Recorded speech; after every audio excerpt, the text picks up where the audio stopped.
Hey guys, what is up? Niad here with Film Comics Explained. We are back into the Alien Anthology, heading straight into the second book in the first chapter of the series. Outbreak saw the Earth being overrun by xenomorphs. A few military vessels were able to leave the planet before a scheduled nuclear detonation. Hicks, Newt, and Beulah were able to get on board a cargo ship and are headed for deep space. With that in mind, it's time to head back for the first chapter of Nightmare Asylum. We arrive to find the American drifting through space.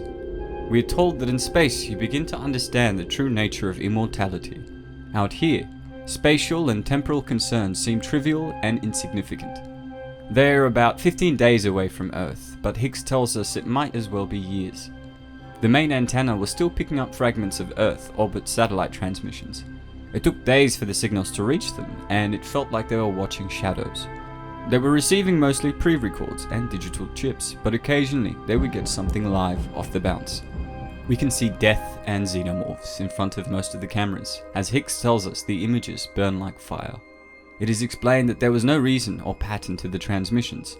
Whatever they picked up came in through sheer chance. These last desperate signals will travel forever, in the far reaches of space. Random electronic bits of human reality, preserved for eternity. We can see two transmissions pop up. One of a priest giving a sermon who is about to be attacked by an alien. The other is a man in Charlotte who tells us that everything has been completely overrun, and that they are running low on food and drinking water. The bodies of the dead have also been left to rot, causing disease. There was a strange irony to it. Through their machines, even mankind's destruction would endure in a perverse sort of immortality. Hicks tells us that as time passed, the transmissions were less frequent. All of this technology, and for what possible reason, explanations were lost in the devastation. But it wasn't until the automatic signal stopped that he knew it was over. We see Hicks slamming his fists, asking, "What have we done?" We then head to the bridge to find Beulah and Newt. Newt tells us that she should have guessed the first time she was with him, as everything was so perfect. She comes up behind him and takes a look at his skin, hair, and musculature, which was all meticulously designed and synthesized. Beulah tells her that they have come out of gravity drive, but without the access codes, there is no way into the navigational systems. He asks what kind of ship this is, and Newt confronts him and tells him it's alright. She goes to kiss him and Beulah pushes her away. He tells her that he is sorry but still needs time to understand everything that's happened to him. Newt walks off as Beulah looks back at her. They are not on a traditional ship, so they don't have sleeping quarters. Newt has sprawled out her gun and equipment in one of the empty rooms and lays back to have a think. She tells us that everything about the ship was wrong. It had pre-programmed navigation, no weapons on board. It was capable of receiving communications but not transmitting. He tells us that the room started to get hot and she began to feel sweat sliding down her back. Hicks bursts into the room and Newt tells him that he frightened her, as Hicks replies by saying that everything frightens her. She asks what is wrong with him, and he grabs her and says that she has always been afraid of him. Hicks says that she prefers that thing on the flight deck to someone human. He asks her to explain why that is. Newt pushes him away and asks why he is doing this, as we begin to see something push through his stomach. He tells her it's because he is everything she fears. Passion, love, and humanity. We then see a fully grown xenomorph burst out of Hicks. Newt wakes up to realize she's having the nightmares again. We see Newt running through the ship while trying to put on her overalls. She yells out, "They're here!" as she enters the bridge. She grabs Hicks and tells him that the aliens are on board. Hicks assures her that they are all dead like Earth was. Beulah also tries to convince her that they are just bad dreams. He then says that they have been in space for weeks, and asks why the aliens would wait until now. Newt tells them both that she doesn't know, but insists that nothing about this ship makes sense and that it's more than just dreams. She says that they are waiting, before handing the rifle over to Hicks. He realizes she's not going to let it go and agrees to do a search. He lets her know that they only have 5 shots left, and that if the aliens were on board, it would be over soon enough. They are checking every compartment they can, as Newt says they must be here. Hicks tells her that they have been through this. The cargo pits are code blocked, like the rest of the ship, and they couldn't get in even if they wanted to.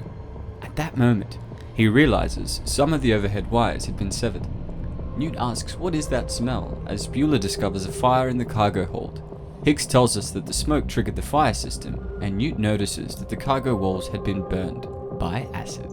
They enter cautiously to find a dead xenomorph. Hicks notes that the others must have cannibalized it for blood. He also notices the hibernation chambers. Newt is confused and tells Hicks that she thought gravity drives, which had sped up the speed of travel, had made hypersleep obsolete. All the Alien films, Prometheus and Alien Covenant, all featured hypersleep chambers, as the crew were traveling through space for years, sometimes decades.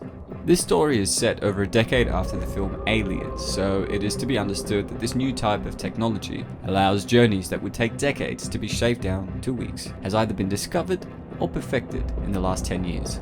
Hicks explains that the pods had cracked during takeoff, giving the xenomorphs a chance to exit their hosts.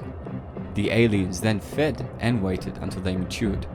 They reasoned that there were likely to be 3 xenomorphs still alive. They run out of the room and head towards the flight deck. Hicks tells Newt that they ought to be able to seal off the cargo area from the mainboard, which will give them some time, but she is looking behind him, frozen in horror. An alien stands in their way and moves towards Hicks. Hicks looks it in the face and tells it that it's possible that they may have brought this upon themselves. He then says it's also possible that these aliens are the next evolutionary step. It sticks its inner teeth out, and Hicks tells us that he doesn't give a shit anymore, while pushing it back with the rifle. He then fires a single shot into the xenomorph's head, killing it, which causes the acid to corrode through the hull. Hicks tells her not to touch it before they run to clear the cargo area. Before they can make it outside, the hole gets larger, causing the cargo area to lose pressure. Hicks yells at Newt to get outside, as the pressure hatches will seal automatically. Newt makes it through, but Hicks is still inside the cargo as the hatch closes. He holds on for life in the airless vacuum. Newt hacks into the wiring in an attempt to override the hatch. She manages to unlock it and yells at Hicks to push himself through. Hicks struggles for a long time but manages to get back through the hatch. He then collapses on the floor and tells Newt that it is cold and that he can't catch his breath. She tells him that he killed it and that it was over, but he reminds her that there were still 2 left. She picks him up and helps him to the bridge. Beulah asks them what is going on, and Newt replies by saying that they have company. She gets Hicks onto a seat, who thanks her, before telling them that the inboard video system is primitive, but it's all that they have, while coughing up blood. He continues by saying they don't have motion sensors, or infrared, and will have to find them visually. He informs them that the aliens could be anywhere, and their damage control cameras are limited to the main crew and engineering areas. He goes on to ask what they will even do once they find them, but is interrupted by a xenomorph he picks up on the monitor. He immediately asks if they have access to the AFT doors. Beulah says that they do, but need to wait for the pressure to equalize. Hicks yells at him to just do it. Newt asks what is happening, and Hicks informs them that they got lucky, as we see the 2 xenomorphs being blown out of the airlock.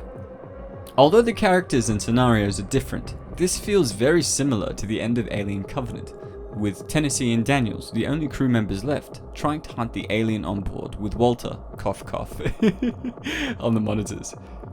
Newt tells them that it's clear. At that moment, Hicks collapses to the ground and yells that his stomach is on fire. Beulah tells him that he was exposed to open space and his body is suffering from the bends, but it should pass with time. Newt asks what kind of mission would involve these things.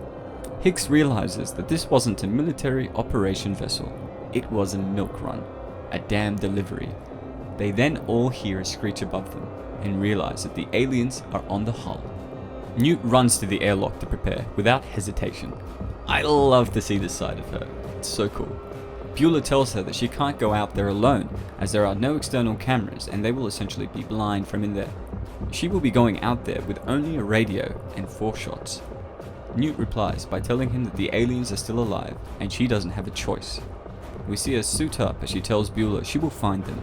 She puts on her helmet and attaches a wire to her suit before jumping out into space like a badass. She tells us that she could feel them outside. Their patience was their strength. Humans measure time in minutes, seconds, and microseconds. Time never mattered to the alien, only survival. She says, "God help me," as she begins to understand them. She gets on top of the ship and tells him that she is crossing over toward the main antenna. We can see a xenomorph behind her, hiding in between the satellite dish and the ship. She informs them that she hasn't noticed anything unusual yet, but says it's hard to see up there. She then informs us that they want in, before telling Hicks she's going to the back of the ship. We can see her getting closer to the xenomorph, and it is getting ready to attack her. We see it silently sneak up behind her. Newt turns her head to catch it just before its inner teeth ruptures her helmet and shoots into the alien. The recoil of the shot forces her back and off the ship as we see her lose her footing. She manages to kill that alien but loses her blaster as she falls off the ship. The tether is strong but now has her dangling at the back of the ship. She pulls herself in and tells us that she hasn't caught sight of the other one and hopes that it was blown clear when Hicks had opened the airlock earlier. She gets to the thrusters and notices alien goo as the second xenomorph sneaks up behind her. Beulah asks her where it is and she tells him it's inside the rear thrusters where it's been waiting for her. Beulah turns around and asks if they can access the thrusters, only to see that Hicks has passed out. Newt tells us that the alien seemed to hesitate, and since that moment she sensed a form of recognition. Beulah jumps down and drags himself across the floor, and he tells her to stay clear of the engines. The alien is right on top of her, and Newt tells us that the alien enjoyed an ethical purity that transcended morality. It didn't concern itself with human concepts of good and evil. It didn't have to. It bore no malice when it killed. She tells us that that is where our species was different. As Beulah pulls the lever for ignition, we return to see the alien being burnt to a crisp by the thrusters. Newt tells us that in the black vacuum of space, death was the only absolute, survival the only imperative, and she took pleasure in watching it burn. And that is the end of the first chapter to Nightmare Asylum. That wasn't just me, right? Ridley Scott totally lifted a few scenes in Covenant from this. Anyway, I hope you guys are loving the journey. Unfortunately, that's all that we have time for. Please let me know what you thought of this video and the story in the comments below. If you enjoyed it, feel free to like and to subscribe to stay up to date on all my content. I'm Niat with Film Comics Explained. Thanks for stopping by.